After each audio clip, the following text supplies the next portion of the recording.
Viral pemusnahan puluhan vape yang dibawa para siswa ke sekolah. Viral detik-detik pemusnahan rokok elektrik atau vape di sekolah. Peristiwa tersebut sampai memantik reaksi netizen. Beberapa di antaranya kebingungan karena vape yang harusnya dipakai orang dewasa bisa dikantongi siswa SMA. Alhasil puluhan vape tersebut dimusnahkan di halaman sekolah. Peristiwa ini terekam kamera dan viral di media sosial. Sebuah akun Instagram @memomedsos turut mengunggah video viral tersebut Selasa, tanggal 6 Juni tahun 2023.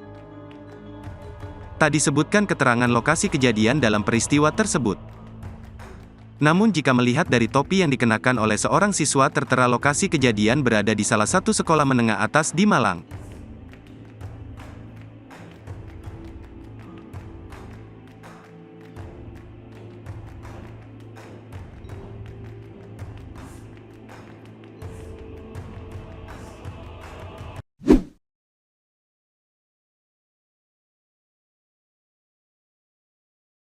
Terima kasih sudah nonton.